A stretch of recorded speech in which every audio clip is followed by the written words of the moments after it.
I also want to thank the other officials that are here, CFO Jimmy Petronas, Mayor of Pensacola, Congressman Gates, Lieutenant Governor, for all that they're doing. The hurricane has passed Florida, but we are going to continue to see impacts in different parts of northwest Florida because of the sheer amount of water that's been dumped all across the southeast. So even as it moves through states north of us, just remember that widespread river flooding is ongoing, and it could continue over the next weeks in different parts of Florida. Obviously, our first concern has been to protect life and keep people safe. As of this moment, we don't have reports of any fatalities in Florida related to the storm, which we're thankful for. The state has activated over 500 National Guard soldiers.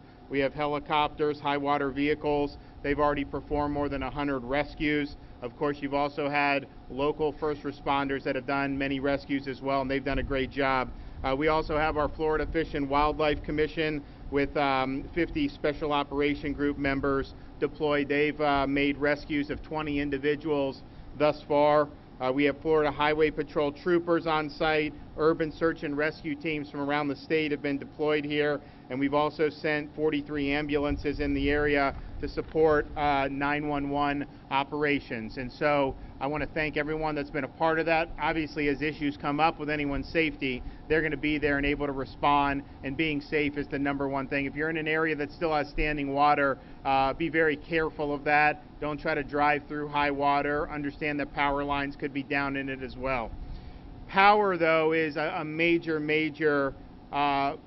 initiative and a priority at this point. At the peak of the storm, we had 250,000 homes that had power disconnected. So far, the utility companies have been able to restore power to 40,000 of those homes, and they do have crews here working. They're going to be working 24/7 to be able to get the power back on. So we're working closely with those power companies. What I've asked the Florida Highway Patrol as well as the Florida Department of Transportation to do is to make sure they have the ability to get into the places that they need. You know, there's some parts of northwest Florida. I know I-10, I think over in Okaloosa, there was water cresting. And so you're seeing different challenges regarding to getting around different areas. Sometimes they have to limit the lanes.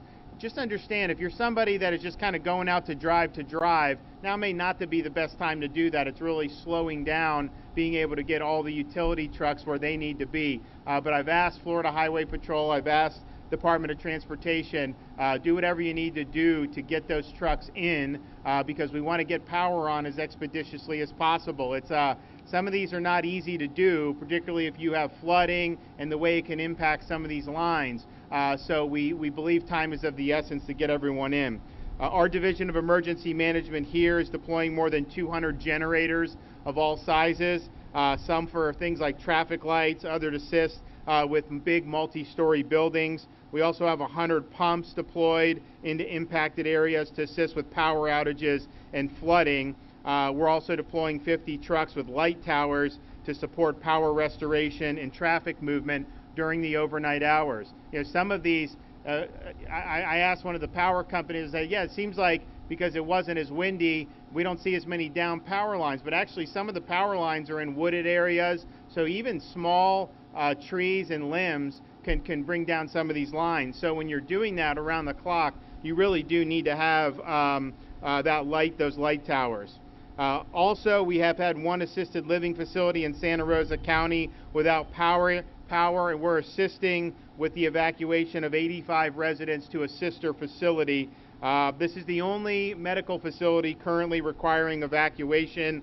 We did have one hospital's off-site emergency department and 47 long-term care facilities do have the generators, and obviously that's state law that you have a generator on site. We're also making sure that people have food, water, and shelter. The Florida Division of Emergency Management has deployed 972,000 bottles of water, 179,000 meals. The water will be key as 3 boil water notices have been issued by the Ocean System in Okaloosa County, Emerald Coast Utilities in Escambia County, Panama City, Fountain Avenue, and Bay County. Mobile feeding kitchens are being set up now, will be up and running tomorrow. So far, 9 general county shelters have been open and 5 non-congregate hotel shelters. All of these shelters have adequate PPE, and the system is working to keep people safe in light of the ongoing COVID-19 epidemic. Transportation, the Florida Department of Transportation has closed 6 bridges for safety. The 3 Mile Bridge has a significant section missing, and several barges and other large debris are in the waterways that may impact other bridges. A section of I-10 near Crestview has also closed due to flooding. FDOT mobilized bridge inspection teams and is performing rapid inspections and push operations. We want all bridges, of course, open, but we want it to be done safely.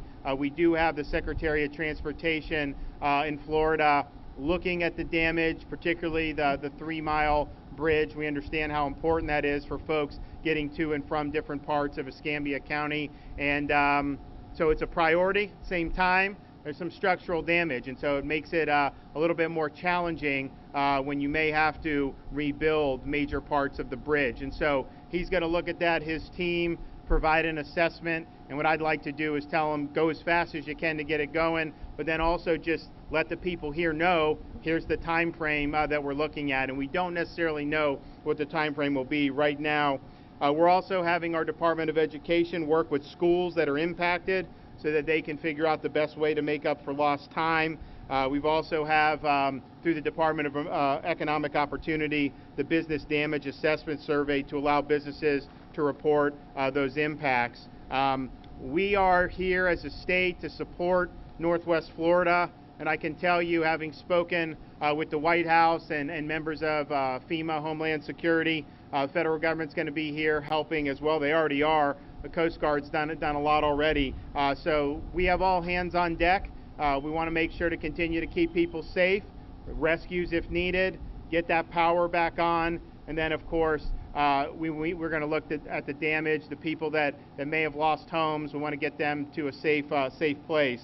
Continue to watch the local news, listen to the local officials as new advisories may come out, and of course be careful around the standing water. It can be very, very hazardous. And make sure you document any damage that you have, household items, if there's anything that's been damaged in your home, the structure of the home, have that documented so that if you go to file the claim, you have the information and you can get compensated. Go to floridadisaster.org for more information on the storm. For the latest updates, follow at FLCERT on Twitter or go to floridadisaster.org. Does anyone have any questions? Yes, sir.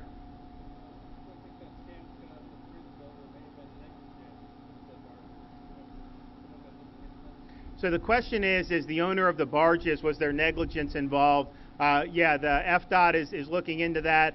Look, I think that particularly after Ivan, I think people understood that this was something that you needed to take care of. I think the issue is we were looking at, or the National Hurricane Center was projecting a Mississippi impact, and we got a wobble to the east, and that obviously had greater impacts for Pensacola. My view is even though the state was following that same forecast, the Department of Emergency Management had people ready because you can't be sure when it's that close that it's not going to impact you. And so all these things that were staged in the hopes that it wouldn't have a direct impact. And of course we did, and so they're there. But I'd much rather have precautions taken and then not have to use whatever resources. So I think in this situation, it's probably a belief that it wasn't necessary. And whether that was done appropriately or not, I think people will look at it. But clearly, it's done a lot of damage. And I think if you live in some of those areas and not have access to that bridge, it's going to be very difficult for people to get around. Yes, sir.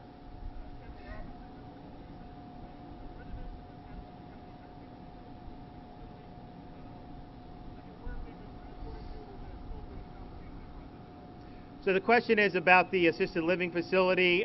So they've been transferred to a facility that is a sister facility that's related. I'm not exactly sure which one. We can have ACA or the Department of Health provide that exact information. It's definitely challenging with COVID because folks in long-term care facilities are the most at risk for significant complications from COVID-19. Now, fortunately, we've been testing all the staff members, bi-weekly.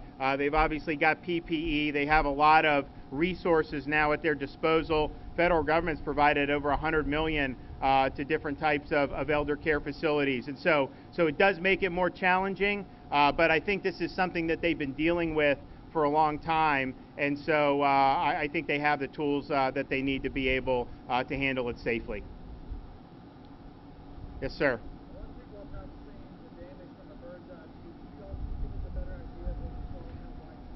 Sure. Well, I think in some ways it could be misleading. I mean, there were definitely areas where you still had a lot of standing water, like down in Perdido Key. You kind of had homes and there was just water. It was almost like the home was an island. But there were other areas where you didn't really see any standing water.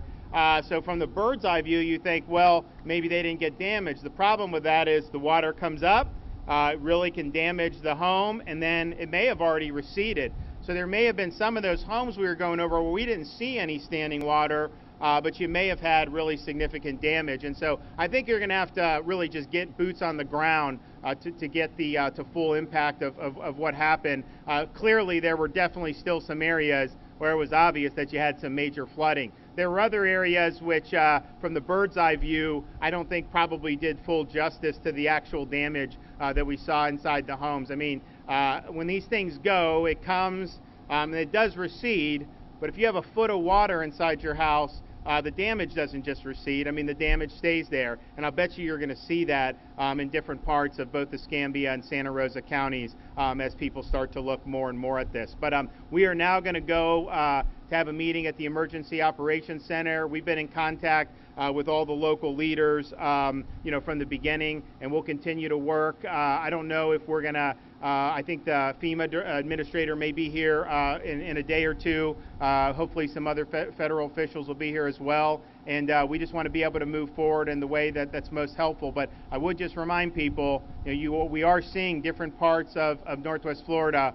water rising in some of these rivers. And you're likely to continue to see that for the next couple days. So just keep that in mind and make sure that you're safe as you're going about your business. Yes, ma'am. WEAR TV, is the state bringing any additional gasoline fuel to the area? So the question's about gasoline. There have been gas lines at some places, but it's not really been because of a shortage of fuel. It's more because some of the gas stations don't have power. That said, the Director Moskowitz is bringing in some fuel from Louisiana just to make sure that the gas stations have what they need. But I think it's more of a power generation issue. When you get the power on, then I think that a lot of those gas stations do have fuel and people will be able to pump it. But if you don't have the power to pump it, then having all that gas in your tanks at the gas station is not doing the motorists any good. So really the power, I think, is going to be the key, but there is some fuel coming over from Louisiana as well. All right, thanks everybody. Governor, thank you so much. Oh, yeah, absolutely. Yep. Oh, Okay. I wanted to introduce you to council member. Oh. Okay.